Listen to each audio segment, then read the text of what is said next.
Good evening to all of you. आप सभी लोगों का सेशन में स्वागत है।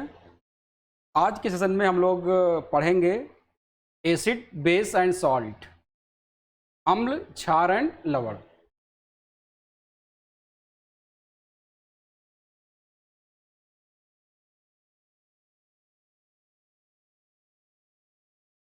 हम सभी इस तीनों शब्दों से रूबरू हैं। डेली हम लोग इन शब्दों को कहीं ना कहीं यूज करते हैं और इसका उपयोग करते हैं। और किसी भी एग्ज़ाम में, चाहे वो यूपीएससी का हो या कोई भी एग्ज़ाम हो, एसिड, बेस और सॉल्ट से क्वेश्चंस किसी ना किसी रूप में पूछा ही जाता है। तो हम आज जानेंगे कि एसिड, बेस, सॉल्ट क्या होते हैं, इसके केमिकल प्रॉपर्टीज़ क्या होती हैं, फिजिकल प्रॉपर्टीज़ क्या होती हैं, और सॉल्ट क्या होते हैं, पीएच क्या होता है, पीएच मान क्या होता है, और जितनी भी चीज़ें जुड़ी हुई हैं अम्ल और क्षार से, कितने प्रकार के एसिड होते हैं, कहाँ इनका उपयोग होता है, इन सब की हम लोग आज इस पर चर्चा करेंगे। तो अम्ल और क्षार का हमारे जीवन में इतना महत्व है कि हमारी बॉडी के अंदर जितनी भी जैव रासायनिक क्रियाएं होती हैं, बायोकेमिकल रिएक्शंस होते हैं, वो कहीं ना कहीं पीएच से ही जो है वो निर्धारित होते हैं। जैसे हमारा ब्लड है, तो रक्त का पीएच आप सभी को पता है 7.4 होता है, यानी कि स्लाइटली बेसिक नेचर में होता है। अगर थोड़ा सा भी ब्लड का पीएच घट बढ़ जाएगा तो प्रॉब्लम आ जाती है। हमारे शरीर के अंदर ब्लड में बाइकार्बोनेट के रूप में CO2 का परिवहन होता है। इसीलिए CO2 का परिवहन बाइकार्बोनेट के रूप में होता है, क्योंकि जो CO2 होती है वो एक अम्लीय गैस है। अगर CO2 के फॉर्म में परिवहन होगा तो ब्लड का पीएच को कम कर देगा और हमारे शरीर की सारी रासायनिक क्रियाएं रुक जाएंगी। हमारे स्टमक में, यानी कि आमाशय में, सभी को पता है कि तेजाब निकलता है। लगभग 1.5 लीटर तेजाब रोज निकलता है, जिसको हम लोग कहते हैं हाइड्रोक्लोरिक अम्ल, HCl कहते हैं। इसके अपने अलग अलग कार्य हैं।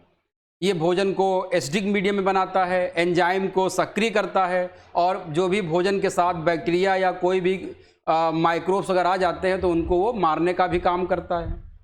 हमारा जो सलाइवा है, सलाइवा भी एक प्रकार से एसिडिक मीडियम में ही काम करता है। हमारे लिवर में एक जूस बनता है जिसको हम लोग क्या कहते हैं, बाइल जूस कहते हैं।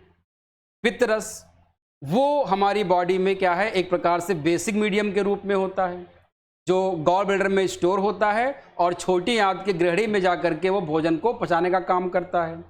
तो ये कहीं ना कहीं अलग अलग पीएच पर हमारे शरीर के अंदर अलग अलग कार्य, अलग अलग रासायनिक क्रियाएं अलग अलग पीएच पर होती हैं और एसिडिक या बेसिक मीडियम में ही होंगी। तो हमको ये जानना होगा, एक चीज़ और ध्यान रखिएगा, दुनिया में जितने भी पदार्थ हैं, कोई भी मैटर होगा, वो 3 रूप में ही होगा। या तो वो न्यूट्रल होगा, या वो एसिड होगा, या वो बेस होगा। इवन अगर हम सॉल्ट की भी बात करते हैं, लवण की भी बात करेंगे, तो कुछ लवण होंगे जो एसिडिक सॉल्ट होंगे, कुछ लवण होंगे या जो आपके बेसिक सॉल्ट होंगे, कुछ आपके कैसे होंगे, न्यूट्रल सॉल्ट होंगे। यानी कि जितने भी प्रकार के ऑर्गेनिक या इनऑर्गेनिक कंपाउंड्स इस धरती पर या इस ब्रह्मांड में अगर होंगे या हैं, वो सभी या तो न्यूट्रल हैं, यानी कि उदासीन है। उदासीन का मतलब उनका पीएच एग्जैक्ट 7 है। या तो अम्लीय होंगे, यानी कि उनका पीएच 7 से कम है। या वो क्या होंगे, क्षारीय होंगे, यानी कि एल्कलाइन होंगे, यानी कि उनका पीएच 7 से क्या होगा, ज़्यादा होगा। हम सुबह उठते हैं, ब्रश करते हैं, टूथपेस्ट करते हैं, इसीलिए करते हैं कि जो टूथपेस्ट होता है, हम लोग कहते हैं ना कि हमारे जो है टूथपेस्ट में नमक है, सॉल्ट है, तो वो बेसिक सॉल्ट होता है।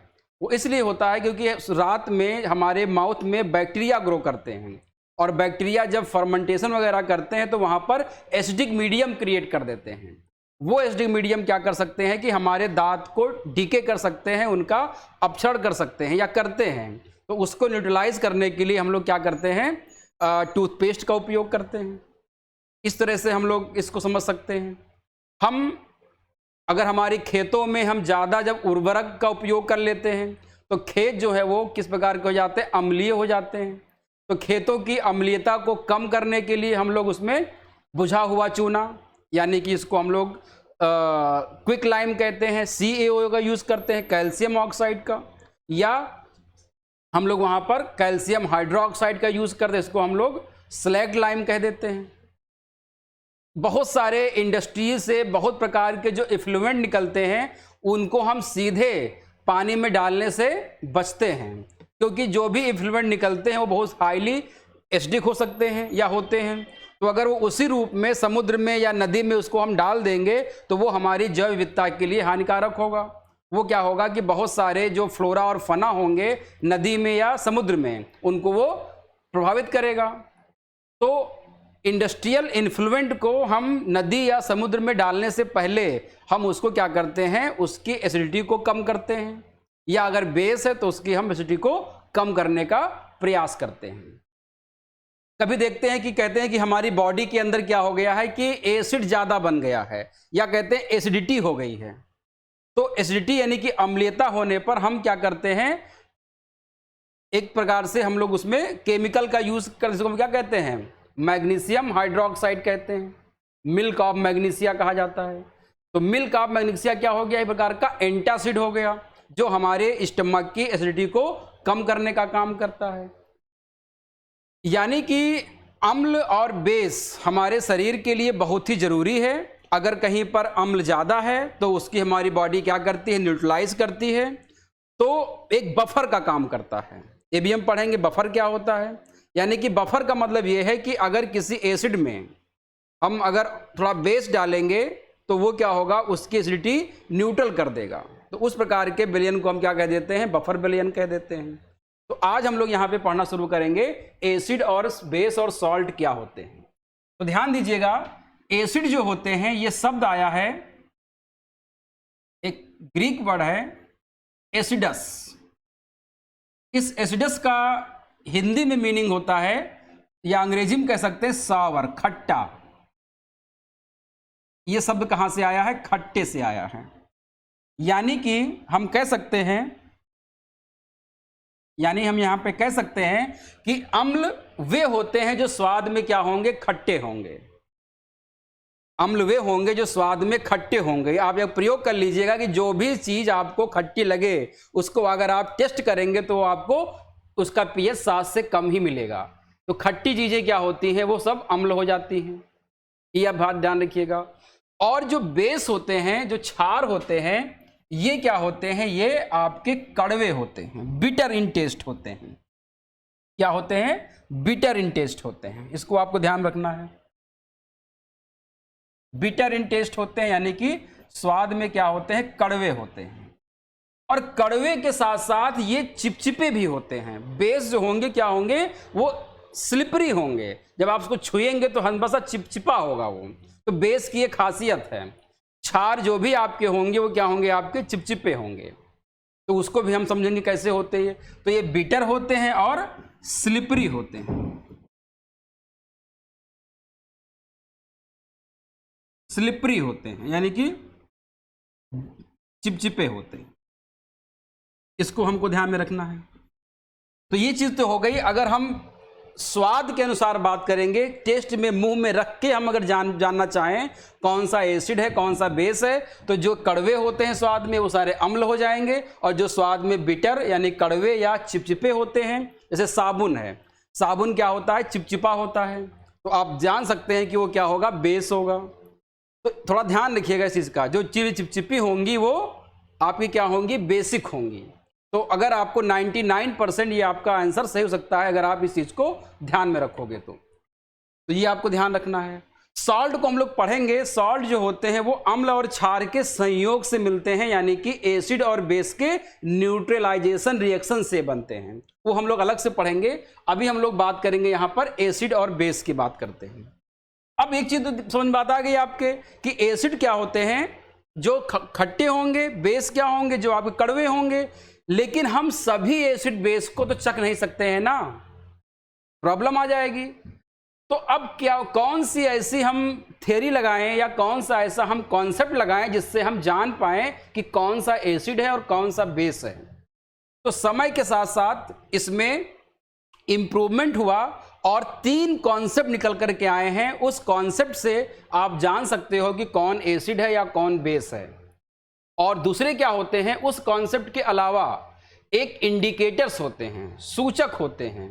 वो इंडिकेटर आपको बताते हैं कि कौन अम्ल हो सकता है और कौन क्षार हो सकता है। तो इंपॉर्टेंट जो बहुत कॉमन इंडिकेटर्स हैं उसमें जैसे आपने देखा होगा या सुना होगा, litmus paper, methyl orange, phenolphthalein, China rose, turmeric, cabbage का जो रेड कैबेज का जो पत्ता होता है इसको आपने देखा होगा, जिरेनियम आपने देखा होगा, और पिट्यूनिया का पिटियोल देखा होगा। तो ये सारे आपके क्या होते हैं, इंडिकेटर्स के रूप में आते हैं। इनकी हम लोग यहां पर चर्चा करेंगे। तो हम दोनों चीजों को पढ़ेंगे यहां पर। एक तो एसिड और बेस के कॉन्सेप्ट क्या हैं, दो चीजें हम लोग आज पढ़ने का प्रयास करेंगे। एसिड बेस के कॉन्सेप्ट क्या हैं और दूसरा उसके इंडिकेटर्स क्या हैं। उसके इंडिकेटर्स क्या हैं यानी कि सूचक क्या हो सकते हैं, कितने सूचक हैं, और एसिड बेस के कौन कौन से कॉन्सेप्ट हैं। तो पहला आपको ध्यान रखना होगा यहां पर, नॉर्मल चीज पीएच बाद में हम बताएंगे, बस हल्का समझ लीजिएगा।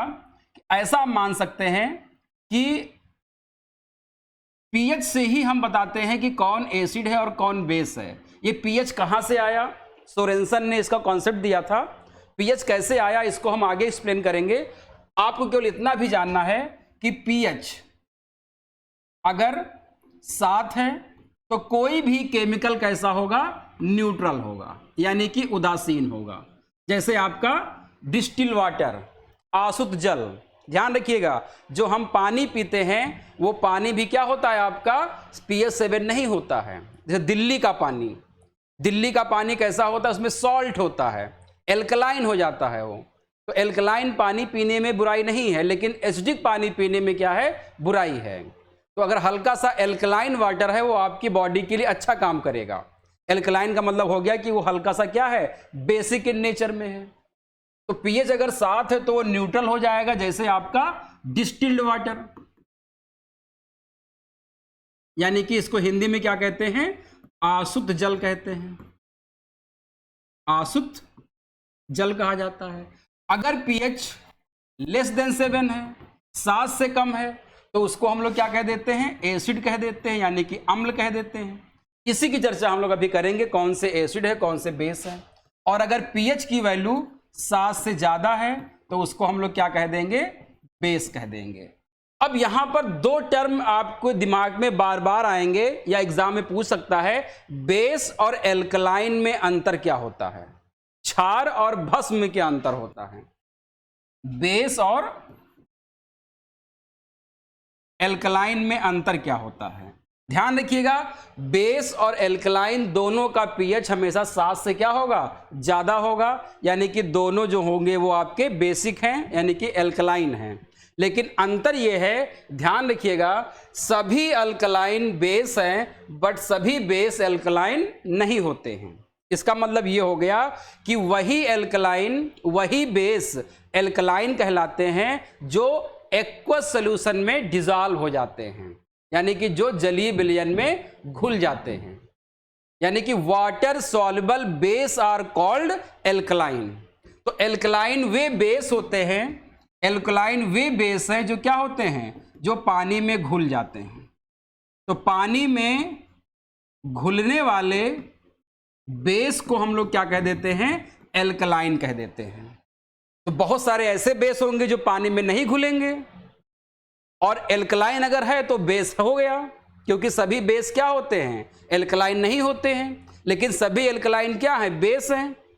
वही बेस एल्कलाइन कहलाते हैं जो पानी में घुल जाते हैं। यानी कि अगर एल्कलाइन है यानी कि पानी में घुल गए हैं, उनका पीएच क्या है, 7 से ज्यादा है, इसको हमको ध्यान में रखना है, तो ये बेस हो जाते हैं। तो इन तीनों चीजों को आपको ध्यान रखना है।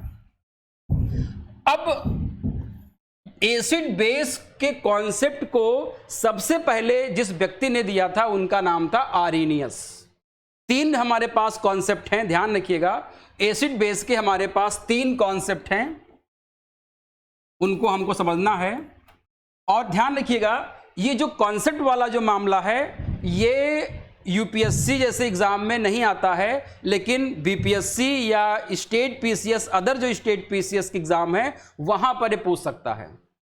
तो मैं बताता जाऊंगा आपको कहाँ पे क्या क्वेश्चन आपसे पूछेगा। तो ये वाला चीज़ आपकी ये यूपीएससी के लेवल पे नहीं पूछा जाएगा, लेकिन बीपीएससी, यूपी पीसीएस या अदर स्टेट पीसीएस में पूछा जा सकता है। तो कॉन्सेप्ट में जो पहला कॉन्सेप्ट है वो आपका है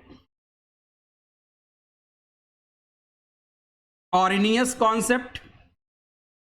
ऑरिनियस कॉन्सेप्ट, अब ऑरिनियस कॉन्सेप्ट तो ये कहता है कि ऐसे कोई भी केमिकल जो एक्वस सॉल्यूशन में यानी कि जलीय विलयन में जो H आयन को त्याग दें, H आयन जो डोनर होंगे वो क्या कहलाएंगे? अम्ल कहलाएंगे। और जो एक्वस सॉल्यूशन में OH आयन को दे दें वो क्या कहलाएंगे? बेस कहलाएंगे। तो आर्हेनियस के अनुसार क्या हो गया? जो H आयन को डोनेट कर दें, जो H आयन को डोनेट करेंगे वो क्या कहलाएंगे? एसिड कहलाएंगे। और जो हाइड्रोक्सिल आयन को डोनेट करेंगे वो क्या कहलाएंगे? वो बेस कहलाएंगे। लेकिन आर्हेनियस को के कॉन्सेप्ट के लिए दो चीजें जरूरी हैं। पहला क्या होना चाहिए? जलीय विलयन होना चाहिए, यानी कि वो सभी क्या हों? पानी में घुल सकते हों। और दूसरा क्या हो? H आयन दे सके या उसमें क्या हो? OH आयन हो। तो उन्होंने क्या किया कि एक रिस्ट्रिक्शंस लगा दिया, एक अवरोध लगा दिया, उनकी एक लिमिटेशंस आ गई। लिमिटेशंस ये आ गई कि वही एसिड होंगे या वही बेस होंगे जो जलीय विलयन में घुल जाएंगे। लेकिन अगर आप देखेंगे नेचुरली, अगर आप देखेंगे, अगर आप अप्लाइड चीज़ों को देखेंगे, अपने रोजमर्रा के जीवन में देखेंगे, तो बहुत सारे आपको ऐसे केमिकल मिलेंगे जो पानी में तो नहीं घुलते हैं, लेकिन वो एसिड भी हो सकते हैं और बेस भी हो सकते हैं। तो अगर आ जाए कि आर्हेनियस का जो लिमिटेशंस है वो क्या है? लिमिटेशंस यही है कि ये केवल उन्हीं केमिकल्स की बात करते हैं जो जल में घुलनशील होते हैं। दूसरी चीज, H आयन और OH आयन उनमें होना चाहिए। बहुत सारे केमिकल्स हैं जिनमें H आयन नहीं होता है, अभी आगे हम आपको बताएंगे। बहुत सारे ऐसे केमिकल में OH आयन नहीं होता है लेकिन वो बेस होते हैं। तो आपको केवल इतना जानना है कि आर्हेनियस के अकॉर्डिंग वे सभी केमिकल्स जो H आयन देंगे वो एसिड होंगे, सॉरी H आयन देंगे वो एसिड होंगे, और जो OH आयन देंगे वो क्या होंगे? बेस होंगे। इसको आप एग्जांपल से देख सकते हैं। आर्हेनियस के अनुसार इसको आप समझिएगा, यहां पर Ha इसको हमने कहां डाल दिया? पानी में डाल दिया, तो ये क्या देगा? H plus ion and A minus. तो अगर H प्लस दे रहा है तो ये क्या हो गया? आपका एसिड हो गया। ये क्या हो गया? आपका एसिड हो गया। और अगर POH इसको कहां में डाल दिया? पानी में डाल दिया, तो ये क्या दे रहा है? B plus and OH minus दे रहा है। तो अगर OH माइनस दे रहा है तो ये क्या हो गया? बेस हो गया। यानी कि इनके लिए ही क्या है कि ये दो चीजें होनी अनिवार्य हैं, तभी वो एसिड बेस कहलाएगा। जिसमें OH ग्रुप होगा वो बेस कहलाएगा, जिसमें H प्लस आयन होगा वो एसिड कहलाएगा। और एक्वस सॉल्यूशन होना चाहिए। विलयन कैसा होना चाहिए? जलीय विलयन होना चाहिए। तो ये आपकी, ये किसकी कहानी हो गई? आर्हेनियस की हो गई। आर्हेनियस की कहानी के बाद बहुत सारे वैज्ञानिक एकजुट हुए और बोले कि आर्हेनियस की चीजें हर चीज पे तो लागू हो ही नहीं रही है, अब क्या किया जाए? तो आगे चल करके कई लोगों ने एक्सपेरिमेंट किया, लेकिन जो सबसे इंपॉर्टेंट या सबसे ऑथेंटिक जो कॉन्सेप्ट दिया वो था ब्रॉन्स्टेड एंड लॉरी का कॉन्सेप्ट। तो हमारा जो दूसरा कॉन्सेप्ट आएगा, आर्हेनियस की लिमिटेशंस को कम करने वाली या लिमिट को ओवरकम करने वाली जो कॉन्सेप्ट आया उसका नाम था ब्रॉन्स्टेड एंड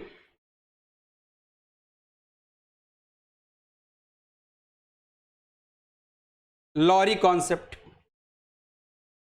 तो जो आर्हेनियस की जो लिमिटेशंस थी उसको इसने दूर कर दिया। इसने ये कहा कि जरूरी नहीं है कि वही एसिड हो या बेस हो जो जलीय विलयन में घुल जाएं, ऐसा बिल्कुल नहीं है। एक्वस सॉल्यूशन में न घुलें वो भी एसिड बेस हो सकते हैं। और उन्होंने ये भी कहा कि ये भी जरूरी नहीं है कि उसमें H आयन हो या OH आयन हो, ऐसा भी जरूरी नहीं है। तो पहले इन्होंने क्या किया? उसको एक्वस सॉल्यूशन वाले चीजों को दूर करने का प्रयास किया, और इन्होंने ये कहा कि जो प्रोटॉन डोनेट कर सकें, जो प्रोटॉन को डोनेट करेंगे वो एसिड होंगे और जो प्रोटॉन को एक्सेप्ट करेंगे वो क्या होंगे, बेस होंगे। Capable of donating proton, capable of donating,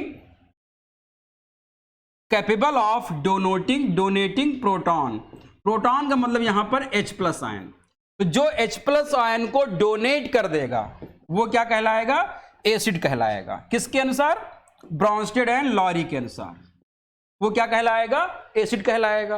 और कैपेबल ऑफ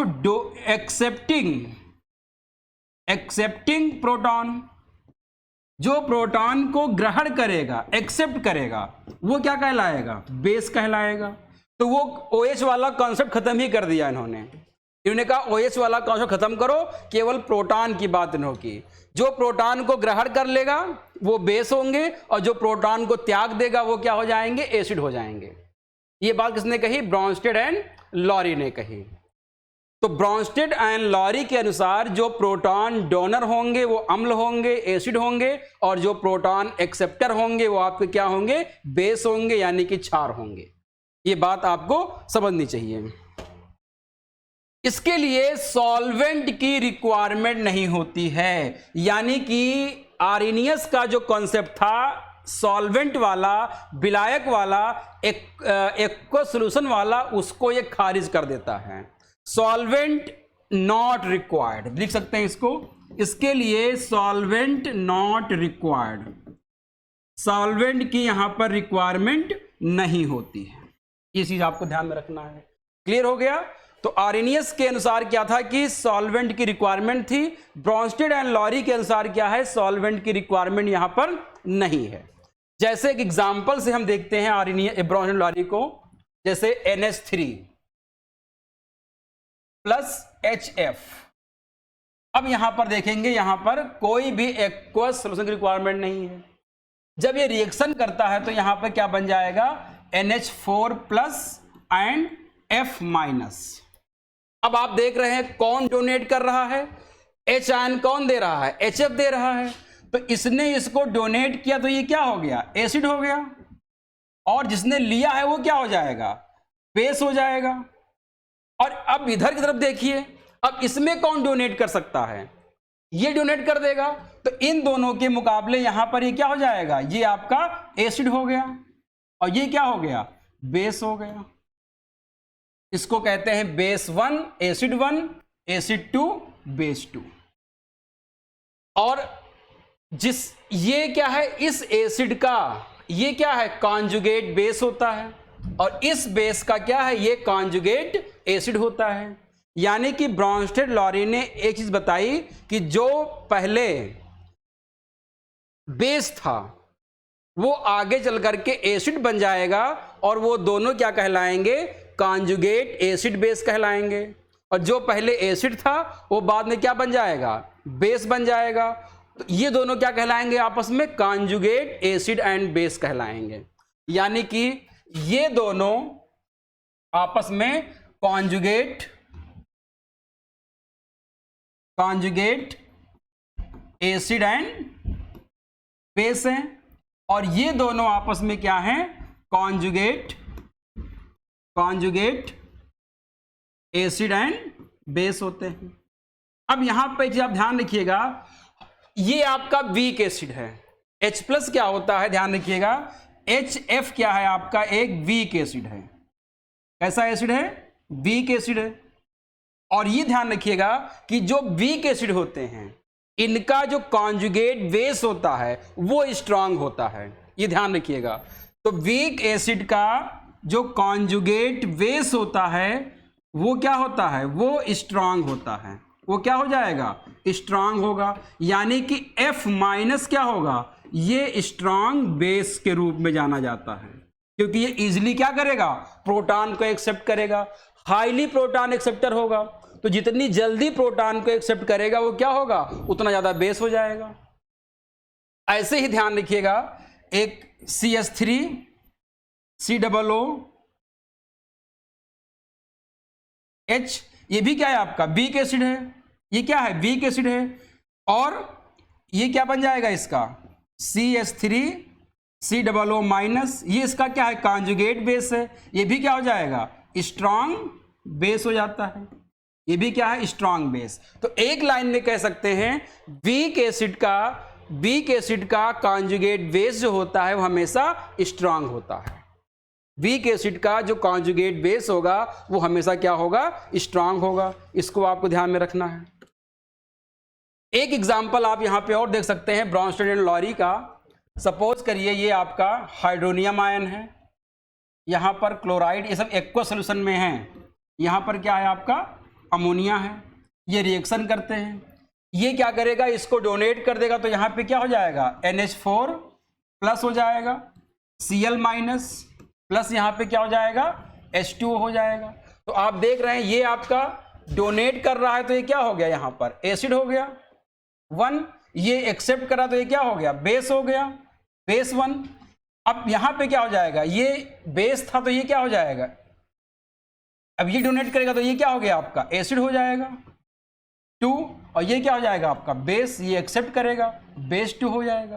तो ये दोनों क्या होंगे कॉन्जुगेट एसिड बेस हो गए, और ये दोनों क्या होंगे कॉन्जुगेट एसिड और बेस हो गए। इसको आपको ध्यान में रखना है।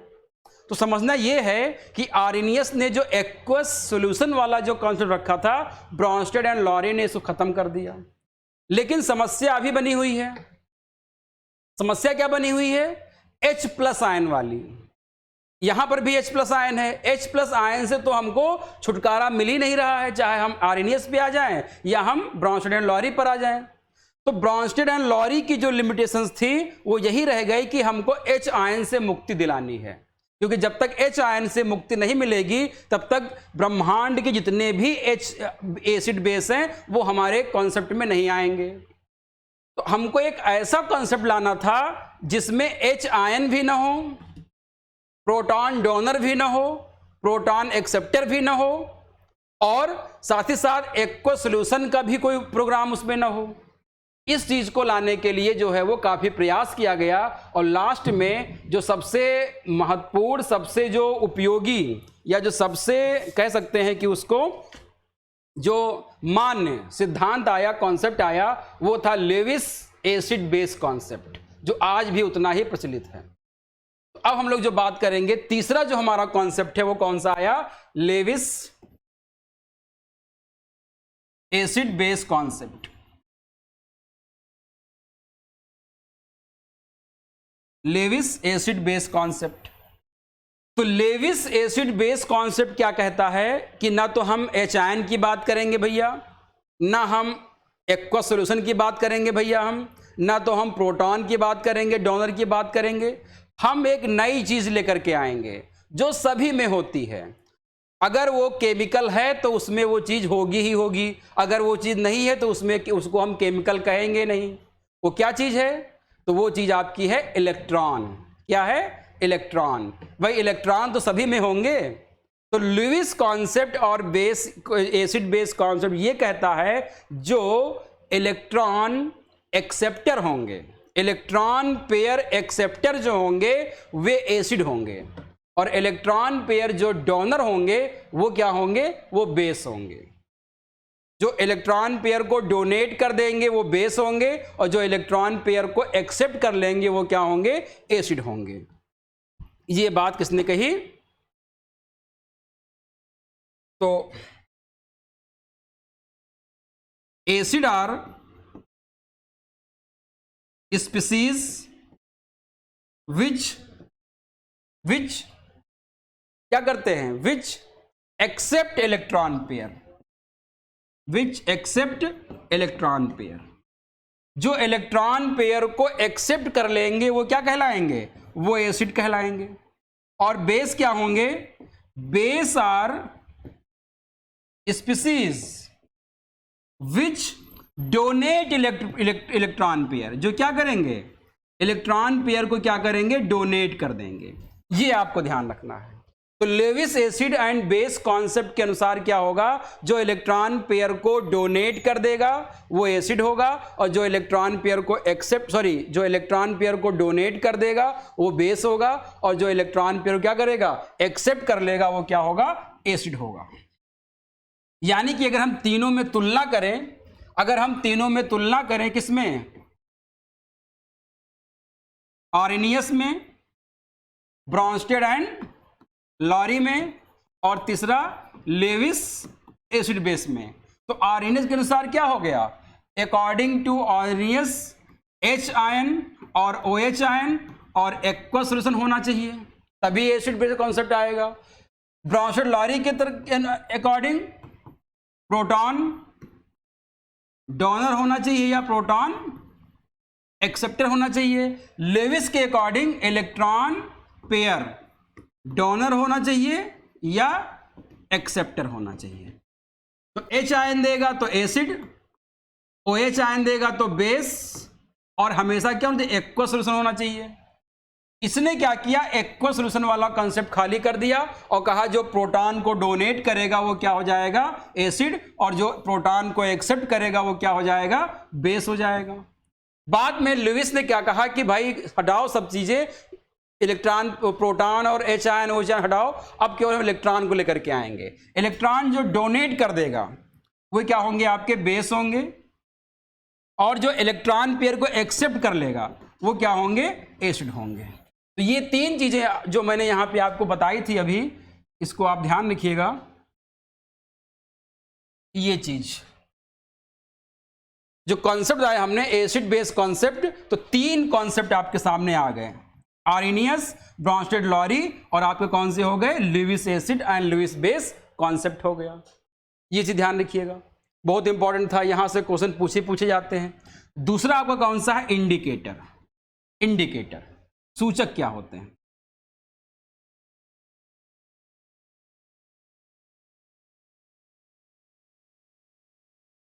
इंडिकेटर। इंडिकेटर का मतलब होता है सूचक, जो एसिड बेस को क्या करते हैं, डिफाइन करते हैं, कौन सा एसिड है कौन सा बेस है। तो कुछ ऐसे इंडिकेटर हैं जो हम रोजमर्रा के जीवन में देखते हैं और उसका हम उपयोग भी करते हैं। जैसे मान लीजिए कि आप किसी शादी में या किसी पार्टी में गए हैं, खाना खा रहे हैं, अचानक से मान लीजिए कि सब्जी आपके कपड़े पे लग गई। अब सब्जी कपड़े पे लग गई तो उसको आपको धोना है, घर आओगे, अब क्या साबुन से क्या करोगे, उसको आप धोओगे। अब सब्जी में क्या थी, हल्दी थी, हल्दी ने क्या कर दिया, आपके कपड़े को पीला कर दिया, आपके कपड़े को पीला कर दिया। तो हल्दी अभी भी आपके कपड़े में है। अब उस हल्दी को हटाने के लिए आप क्या करोगे, आप उसमें साबुन का उपयोग करोगे। जैसे ही आप क्या करोगे, अपने हल्दी लगे हुए कपड़े पर साबुन लगाओगे। पहले कपड़ा आपका कैसा था, पीला था, लेकिन जैसे ही आप उस पर साबुन रखोगे वो आपका कपड़ा उस समय लाल हो जाएगा। क्या हो जाएगा, लाल हो जाएगा। तो उस पीले कपड़े का लाल हो जाना ये इंडिकेट कर रहा है कि आपके कपड़े में क्या है, जो साबुन है वो बेस है। क्यों बेस है, क्योंकि साबुन, हल्दी जो होती है, हल्दी जो होगी वो बेस को क्या कर देगी, सॉरी बेस जो होगा वो क्या कर देगी, हल्दी को पीले से लाल कर देती है। बेस क्या करेगा, हल्दी को पीले से लाल कर देगा। यानी कि आपके कपड़े में अभी जो हल्दी लगी हुई थी, पीले रंग की दिख रही थी, साबुन लगाते ही वो लाल हो गया। इसका मतलब जो चीज आपने लगाई है वो बेस है। और अगर एसिड आप उस पर डालोगे तो कोई चेंज नहीं होगा। यानी कि हल्दी पर अम्ल का कोई प्रभाव नहीं पड़ता है, लेकिन बेस क्या करता है, हल्दी को लाल से, सॉरी पीले से रेड कर देता है, येलो से रेड कर देता है। ये बहुत जीता जागता उदाहरण है जो आप इसको एग्जाम में देखते होंगे। इसको आपको ध्यान में रखना है, बहुत इंपॉर्टेंट है। इसके अलावा आपने बहुत बार सुना होगा, लिटमस पेपर का नाम सुना होगा, लाल लिटमस पेपर और आपका blue litmus paper.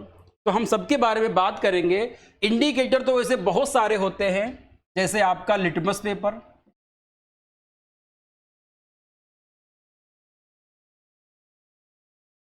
Litmus paper दो तरह के होते हैं। अब इसकी बात करेंगे हम लोग, रेड और ब्लू कैसे काम करता है इसकी बात करेंगे हम लोग। मेथाइल ऑरेंज, मेथाइल ऑरेंज होता है,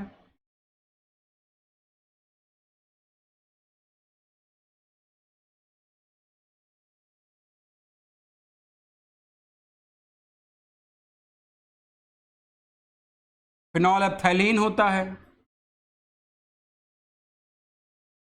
मिथाइल अरेंज फिनोलेप्थैलीन आपका होता है। इसके अलावा भी आपका जैसे टर्मेरिक हो गया, टर्मेरिक हो गया, रेड कैबेज हो गया, लाल पत्ता गोभी, चाइना रोज जिसको हम लोग गुड़हल कहते हैं,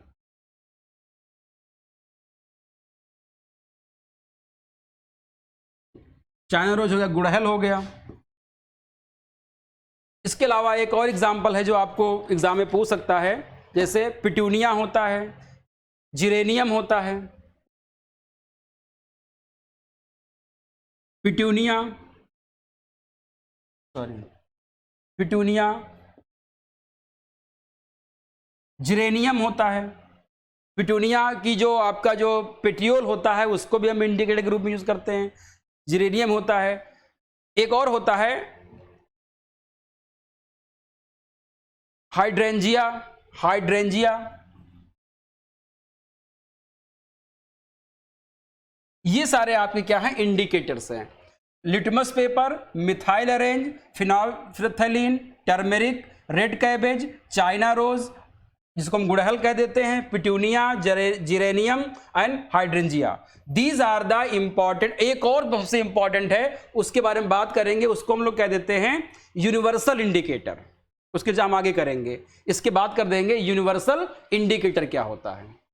तो लिटमस पेपर जो होता है, ध्यान रखिएगा, दो तरह के होते हैं, रेड और ब्लू। अब रेड क्या होगा, इसको ध्यान रखिएगा। रेड लिटमस पेपर क्या करेगा, एसिड क्या करता है, अगर एसिड क्या करेगा, एसिड क्या करता है, ब्लू लिटमस पेपर को रेड कर देता है।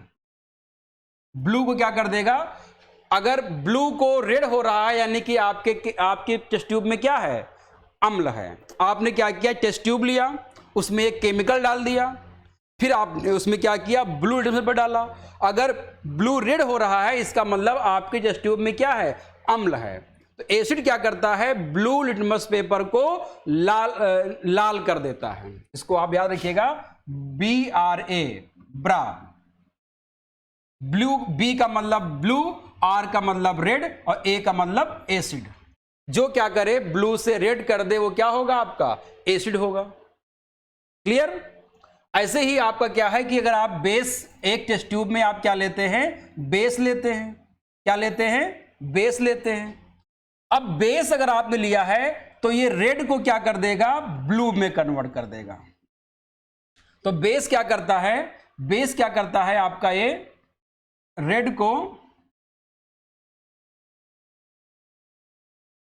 RBB, रेड को क्या करता है, ब्लू पे कौन कर देगा, बेस कन्वर्ट कर देगा। दो टेस्ट ट्यूब आपने ली हैं या तीन ले ली, मान लो कि आपने 3 टेस्ट ट्यूब ले ली है, एक में आपने रखा है, तीनों में अलग अलग केमिकल है, एक में आपने डाला कोई प्रभाव नहीं पड़ा, एक में डाला आपने लिटमस पेपर ब्लू, उसने क्या कर दिया, रेड कर दिया, यानी कि उसमें एसिड है। दूसरे में आपने डाला, उसने क्या किया, रेड से ब्लू कर दिया, यानी कि उसमें क्या है, बेस है। तो बेस क्या करता है, blue litmus paper, sorry red litmus paper को क्या कर देता है, ब्लू कर देता है, और एसिड क्या करता है, ब्लू लिटमस पेपर को लाल कर देता है। ये ध्यान रखिएगा। और लिटमस पेपर जो हमको प्राप्त होता है, ये हमको लाइकेन से मिलता है। कहां से मिलता है, लाइकेन से प्राप्त होता है। ये भी पूछ सकता है कि लिटमस पेपर कहां से मिलेगा, तो लाइकेन से मिलेगा, इसको ध्यान रखिएगा। मिथाइल ऑरेंज जो है, ये भी क्या करता है, इसका रंग कैसा है, ऑरेंज है।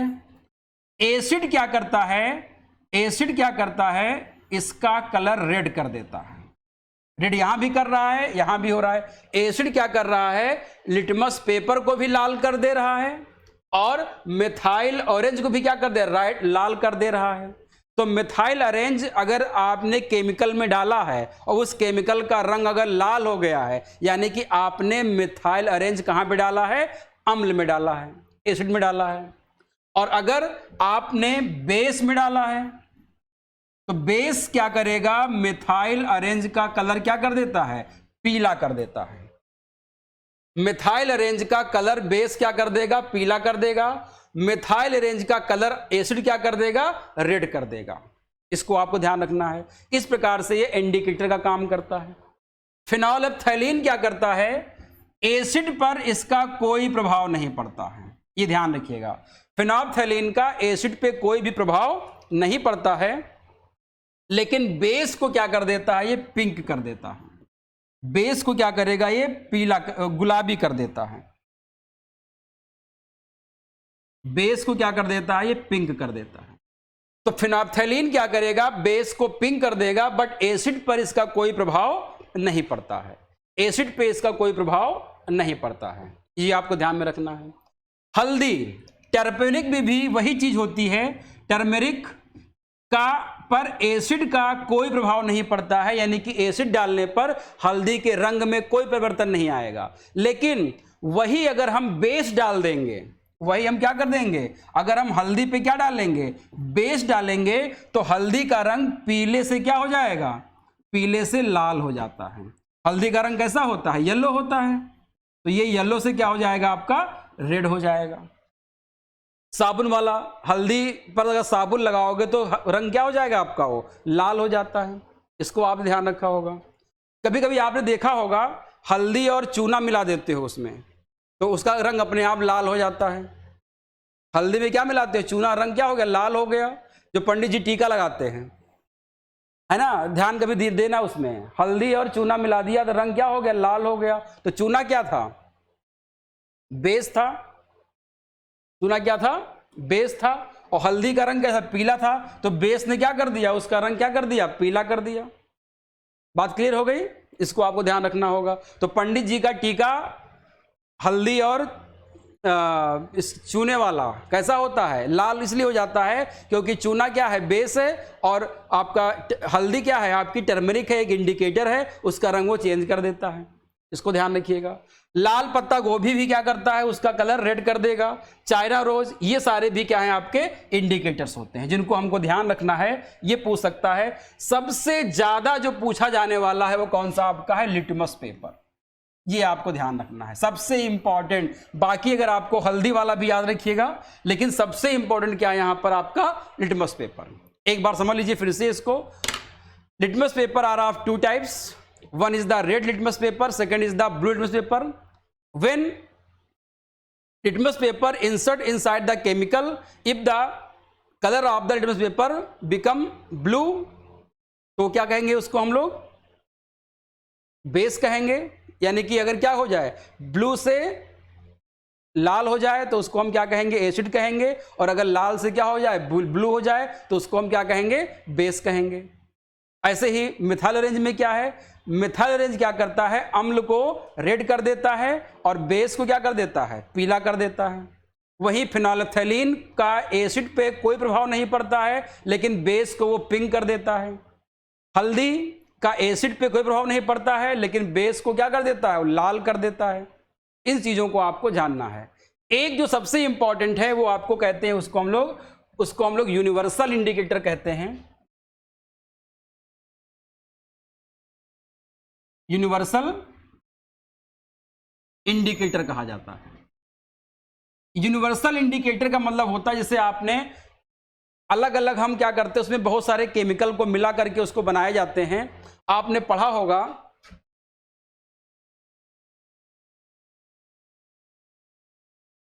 डिब्जियोर, पढ़ा होगा ये।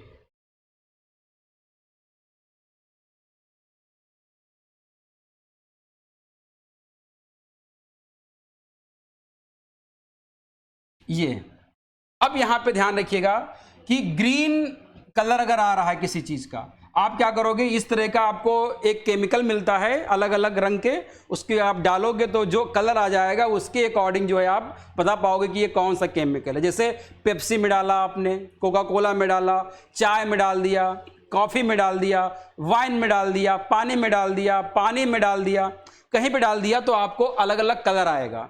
अगर ग्रीन कलर आ रहा है यानी कि वो क्या है, उदासीन है, न्यूट्रल है, वो केमिकल क्या है, उदासीन है।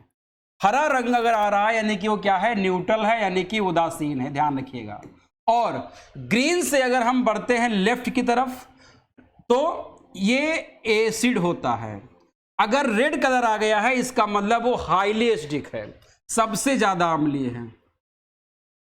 सबसे ज्यादा क्या है, ये अम्लीय है, सबसे ज्यादा अम्लीय है। और अगर वायलेट कलर आ गया है, अगर हम इधर की तरफ बढ़ते हैं तो ये क्या हो जाता है, बेसिक हो जाता है, बेस हो जाता है। और वायलेट रंग अगर आया है तो क्या होगा, सबसे अधिक क्षारीय होगा, सबसे अधिक क्या होगा, क्षारीय होगा। इसको हमको जानना होगा, सबसे अधिक अम्लीय होगा, सबसे अधिक क्या होगा, क्षारीय होगा। तो इस केमिकल को हम लोग क्या कहते हैं, यूनिवर्सल इंडिकेटर कहा जाता है। इस केमिकल को हम लोग क्या कहते हैं, यूनिवर्सल इंडिकेटर कहते हैं। इसको हमको ध्यान में रखना होगा। अब बात आती है कि हम लोग अम्ल के बारे में पढ़ेंगे कि अम्ल की प्रॉपर्टी क्या होती है और अम्ल कितने प्रकार के होते हैं। तो हमको एक एक को यहां पर समझने का प्रयास करना है। अम्ल की प्रॉपर्टी पहले हम देखते हैं, chemical property of the acid.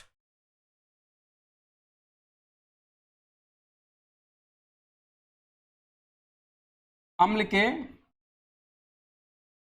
रासायनिक गुण क्या होते हैं। तो अब ध्यान दीजिएगा, अब जब भी आपसे कोई अम्ल कहे तो आप बता दोगे क्या, कि जो खट्टे होते हैं वो अम्ल होते हैं, जो H आयन देते हैं वो अम्ल होते हैं, जो प्रोटॉन डोनर होते हैं वो क्या होते हैं, अम्ल होते हैं, जो लोन पेयर इलेक्ट्रॉन क्या होते हैं, एक्सेप्टर होते हैं, वो क्या हैं, आपके अम्ल हैं। तो अम्ल के बारे में अगर आ जाए कि व्हाट आर एसिड्स, एसिड्स क्या हैं, तो acid sour in taste, H ion donor in aqueous solution, proton donor and electron pair acceptor, और pH लेस देन 7। ये कहानी किसकी हो जाएगी, आपकी एसिड की हो जाएगी। कहीं पर भी है, अगर आपको ये 5 पॉइंट याद हैं तो आप आराम से एसिड पे आप काम चला लोगे। अम्ल वे होते हैं जो स्वाद में खट्टे होते हैं, जो जलीय विलयन में H आयन देते हैं, जो क्या होते हैं, प्रोटॉन डोनर होते हैं, जो इलेक्ट्रॉन पेयर एक्सेप्टर होते हैं, और जिनका pH क्या होता है, 7 से कम होता है। ये सब क्या कहलाएंगे, अम्ल कहलाएंगे। लिटमस पेपर के बारे में आएंगे तो जो क्या करे, जो ब्लू लिटमस पेपर को लाल कर दे वो क्या हो जाएगा, अम्ल हो जाएगा। जो ब्लू लिटमस पेपर को क्या कर दे, ब्लू लिटमस पेपर को जो लाल कर दे वो क्या कहलाएगा, एसिड कहलाएगा। एसिड क्या करेगा, ब्लू लिटमस पेपर को लाल कर देगा। बस इतनी कहानी आपको जाननी है। कितने टाइप के होते हैं उसकी चर्चा हम लोग करेंगे अभी, कितने टाइप के होते हैं वो हम बताएंगे भी आप लोगों को। तो अब हम बात करेंगे अम्ल के रासायनिक गुण। ये तो उसके हो गए भौतिक गुण, उसके क्या हो गए, भौतिक गुण हो गए। अब आता है आपके अम्ल के केमिकल प्रॉपर्टीज। केमिकल प्रॉपर्टीज में ध्यान रखिएगा, अम्ल के सबसे इंपॉर्टेंट ये है कि अम्ल जो है जब किसी मेटल से रिएक्शन करते हैं, किससे करेंगे, किसी मेटल से रिएक्शन करेंगे। कोई भी एसिड है, कोई भी एसिड है जब किसी मेटल से रिएक्शन करता है तो वो सॉल्ट बनाता है। क्या बनाता है, सॉल्ट बनाएगा, और एक गैस रिलीज होती है। यही आपसे पूछा जाएगा कि जब कोई अम्ल किसी मेटल से यानी कि धातु से रिएक्शन करेगा तो कौन सी गैस रिवॉल्व होती है। तो ध्यान रखिएगा, इसमें गैस कौन सी निकलेगी, हाइड्रोजन गैस निकलती है। यही आपको याद रखना है, ये बहुत इंपॉर्टेंट है। कौन सी गैस निकलेगी, हाइड्रोजन गैस निकलती है, वेरी इंपॉर्टेंट। जब भी कोई एसिड किसी मेटल से रिएक्शन करेगा तो सॉल्ट बनेगा और हाइड्रोजन गैस निकलेगी। आप एग्जाम्पल देख सकते हो इसका, जैसे मान लो कि हमने ले लिया यहां पर HCl और सोडियम ले लिया हमने। सोडियम क्या है, मेटल है, इसका हमने रिएक्शन करा दिया, 2 सोडियम ले लिए, 2 HCl ले लिए, तो यहां पे क्या बन जाएगा, 2NaCl। सोडियम क्लोराइड क्या होता है, सॉल्ट होता है, नमक जो हम लोग खाते हैं, और यहां पे क्या है, 2H2 के फॉर्म में निकल जाएगा। तो कौन सी गैस निकली यहां पर, H2 गैस निकली। तो जब भी कोई एसिड किसी मेटल से रिएक्शन करेगा तो गैस कौन सी निकलेगी, हाइड्रोजन गैस निकलेगी। ये आपको याद रखना है कि जब भी कोई मेटल एसिड से रिएक्शन करेगा तो सॉल्ट बनेगा और वहां पर हाइड्रोजन गैस इवॉल्व होती है। दूसरा ध्यान रखिएगा एग्जाम्पल, या दूसरा जो प्रॉपर्टी इसकी है, सेकेंड प्रॉपर्टी इसकी ये है कि जब भी कोई एसिड किसी मेटल कार्बोनेट से रिएक्शन करता है, किससे करेगा? मेटल कार्बोनेट से। जब भी कोई अम्ल किसी मेटल कार्बोनेट से रिएक्शन करेगा, मेटल कार्बोनेट से रिएक्शन करेगा, तब भी यहां पर सॉल्ट बनेगा, लेकिन यहां पर जो गैस निकलेगी वो आपकी कार्बन डाइऑक्साइड निकलेगी। यहां पे क्या बनेगा? सॉल्ट बनेगा, कार्बन डाइऑक्साइड निकलेगी और वाटर निकलेगा। ये आपको ध्यान रखना है। यही क्वेश्चन बीपीएससी में 68 में पूछा गया था। 68th बीपीएससी में यही क्वेश्चन आपसे पूछ लिया गया था, ये वाला क्वेश्चन, कि जब कोई एसिड किसी मेटल कार्बोनेट से रिएक्शन करेगा तो कौन सी गैस निकलती है। इस बार ये पूछ सकता है कि जब एसिड किसी मेटल से रिएक्शन करेगा तो कौन सी गैस निकलेगी। तो ये आपको याद रखना है। इसको एग्जाम्पल के तौर पे आप देखेंगे, यहां पर इसका एग्जाम्पल ले लीजिए। जैसे मान लो यहां पर HCl है और मेटल कार्बोनेट में हम ले लेते हैं यहां पर Na2CO3। अब यहां पर जो केमिकल बनेगा NaCl 2 लीजिए, यहां पर 2 NaCl बन गया, प्लस यहां पर क्या होगा, आपको CO2 निकल जाएगा और यहां पर H2O निकलेगा।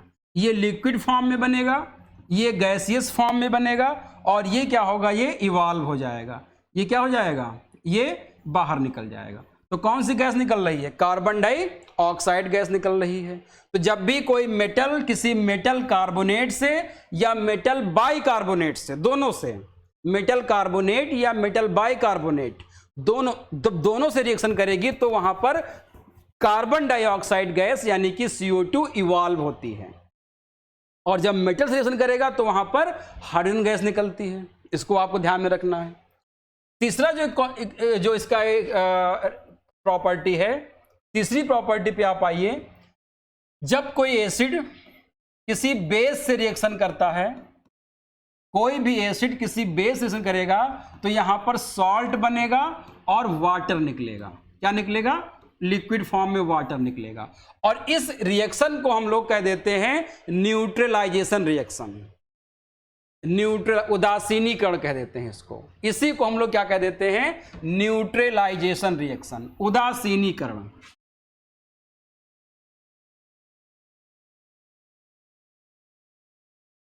उदासीनीकरण कहते हैं इसको, या इसी को हम लोग क्या कह देते हैं? न्यूट्रलाइजेशन। तो उदासीनीकरण में क्या होता है कि हम एसिड को बेस से रिएक्शन करा के क्या बना देते हैं? सॉल्ट और पानी निकलता है। जैसे हाईली एसिडिक और हाईली बेसिक NaH और NaCl, इसको रिएक्शन कराएंगे तो यहां पर न्यूट्रल सॉल्ट बनेगा और क्या निकलेगा? यहां पर पानी निकलेगा लिक्विड फॉर्म में। तो ये एसिड हो गया, ये बेस हो गया, ये सॉल्ट हो गया। ये क्या है आपका? एसिड, ये क्या है आपका? बेस, और ये क्या बन गया आपका? सॉल्ट। तो जब भी कोई एसिड किसी बेस से रिएक्शन करेगा तो सॉल्ट बनेगा और पानी निकलेगा। ये तीसरा आपकी प्रॉपर्टी थी, इसको आपको ध्यान में रखना है। ये प्रॉपर्टी कौन सी आपकी? तीसरी थी। एक चीज ध्यान रखिएगा, जब कोई एसिड किसी मेटल ऑक्साइड से रिएक्शन करता है, किससे? मेटल ऑक्साइड से, तब भी वही चीज होती है, सॉल्ट बनता है और वाटर मॉलिक्यूल रिलीज होता है। जब भी कोई एसिड मेटल ऑक्साइड से रिएक्शन करेगा तो सॉल्ट बनेगा और H2O रिलीज होगा। जैसे एग्जांपल देख लीजिएगा, HCl प्लस Na2O, ये क्या है आपकी? मेटालिक ऑक्साइड हो गया। इससे क्या बन रहा है आपका? NaCl, यहां पे Na2 है तो यहां पे हम 2 ले लेंगे तो 2 NaCl हो गया, और यहां पे क्या बन जाएगा? H2O बन जाएगा। तो आप देख रहे हैं सॉल्ट बन रहा है और पानी निकल रहा है। जब कोई एसिड किसी मेटल ऑक्साइड से रिएक्शन कर रहा है तब भी क्या बन रहा है? सॉल्ट एंड वाटर बन रहा है। इसको आपको ध्यान में रखना है। जैसे एक और देखिएगा, HCl plus MgO, magnesium oxide, तो यहां पे क्या बन जाएगा?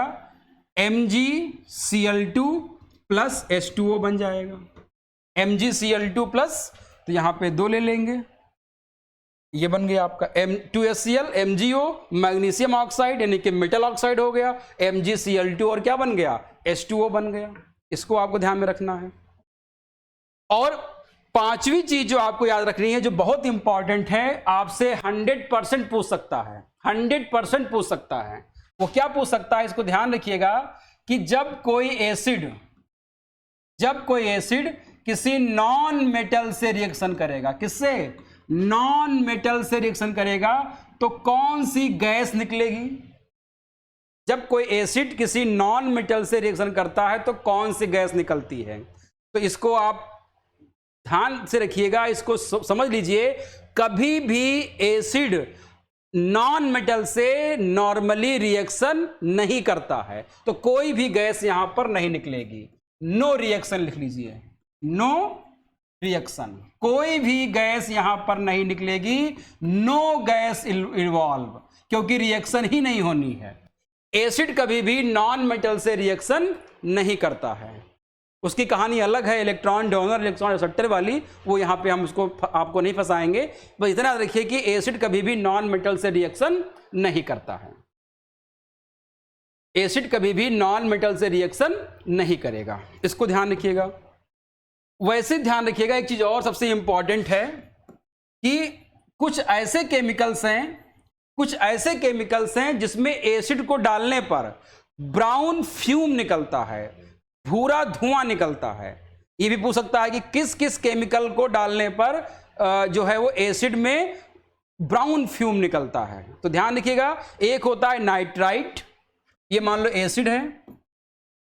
एसिड में अगर हम नाइट्राइट को डालते हैं तो इसमें Na2 फ्यूम निकलता है, Na2 का ब्राउन फ्यूम निकलेगा।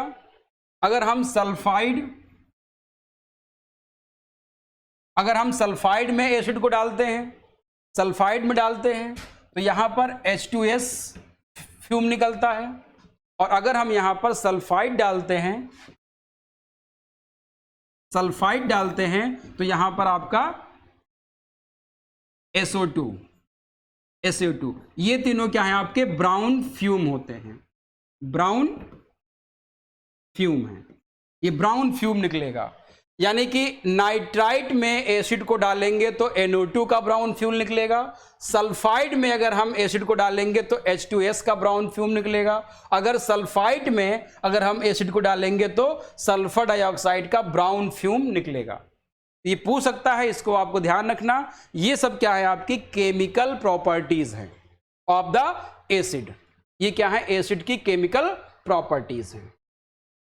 इसके अलावा ध्यान रखिएगा, केमिकल जो हम लोग बांटते हैं, एसिड को हम लोग बेसिकली दो तरह से डिवाइड करते हैं, अम्ल को हम लोग बेसिकली दो तरह डिवाइड करते हैं। एक को हम लोग कह देते हैं मिनरल एसिड कह देते हैं, यानी कि खनिज अम्ल कह देते हैं। जैसे हाइड्रोक्लोरिक एसिड, इसको म्यूरामिक एसिड भी कहते हैं, sulphuric acid H2SO4, carbonic acid H2CO3, H3PO4, phosphoric acid H3SO3, HNO3, nitric acid. These are example of the mineral acid. ये सब किसके एग्जाम्पल हैं? मिनरल एसिड है। और ध्यान रखिएगा, एक आध को छोड़ करके बाकी जो मिनरल एसिड्स होते हैं वे स्ट्रॉन्ग एसिड होते हैं। स्ट्रॉन्ग एसिड मतलब होता है कि जो कंप्लीटली डिसोसिएट हो जाते हैं जलीय विलयन में।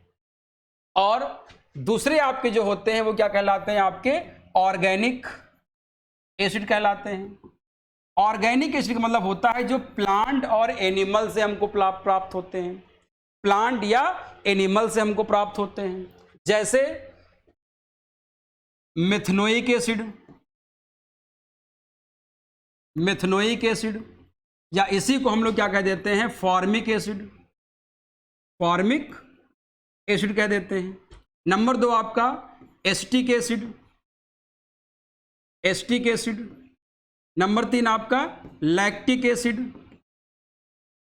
एसिड। चौथा आपका benzoic acid, tartaric acid, oxalic acid, malic acid, butyric acid, यानी कि मिथनोइक एसिड हो गया आपका, एस्टिक एसिड हो गया आपका, लैक्टिक एसिड हो गया आपका, बेंजोइक एसिड हो गया आपका, टार्टरिक एसिड हो गया, ऑक्सैलिक एसिड हो गया, और ग्लूटामिक एसिड भी याद रखिएगा, ग्लूटामिक एसिड, एक टैनिक एसिड भी होता है। These are the example of organic acid. Methanoic acid, formic acid, acetic acid, lactic acid, benzoic acid, tartaric acid, oxalic acid, malic acid, butyric acid and glutamic acid. अब इनमें दो चीजें आपसे पूछेगा, कुछ के तो आपसे फार्मूले पूछ सकता है, सबके नहीं, लेकिन जो जनरल फार्मूले हैं उनसे आपसे पूछ सकता है। जैसे मैं यहां पे आपको घेर देता हूं कि किनके किनके फार्मूले आपको याद करने हैं, तो फॉर्मिक के याद कर लीजिएगा, एस्टिक एसिड की याद कर लीजिएगा, और ऑक्सैलिक एसिड का पूछा गया है उसको आप याद रख लीजिएगा। इन तीन के आपको याद रखने हैं, तीन के आपको याद रखने हैं। और बाद में जो हमको पढ़ना है वो इसके यूजेस, इनका यूज कहां करते हैं, और तीसरे इनके सोर्स, इनके सोर्स क्या हैं, इनके सोर्स क्या हैं।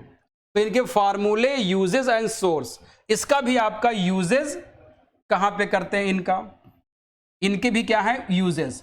यूजेस हमको दोनों के पढ़ने हैं। तो हम नेक्स्ट क्लास में इसको आगे कंटिन्यू करेंगे कि जो आपके एसिड्स हैं इंपॉर्टेंट, उनके यूज कहां कहां पर हैं। रोजमर्रा के जीवन में हम HCl का यूज जैसे टॉयलेट क्लीनर में यूज करते हैं, बहुत सारे जो इंडस्ट्री हैं, टेक्सटाइल इंडस्ट्री हो गया, लेदर इंडस्ट्री हो गया, वहां पर इसको यूज करते हैं। सबसे बड़ी बात तो हमारे जो तेजाब है HCl जो निकलता है डेली, वो भी एक प्रकार का आपका HCl ही है जो हमारे स्टमक में निकलता रहता है। इसके यूज़ हम लोग कहाँ पे करते हैं। H2SO4 का यूज़ हम लोग कहाँ पे करते हैं, तो बैटरी में, कार बैटरी में हम काफ़ी हद तक करते थे पहले, अब तो धीरे धीरे कम हो रहा है। और हम उसका कहाँ पे एक्सप्लोजिव में करते हैं, मेडिसिन बनाने में करते हैं, फर्टिलाइजर में उपयोग उसका करते हैं।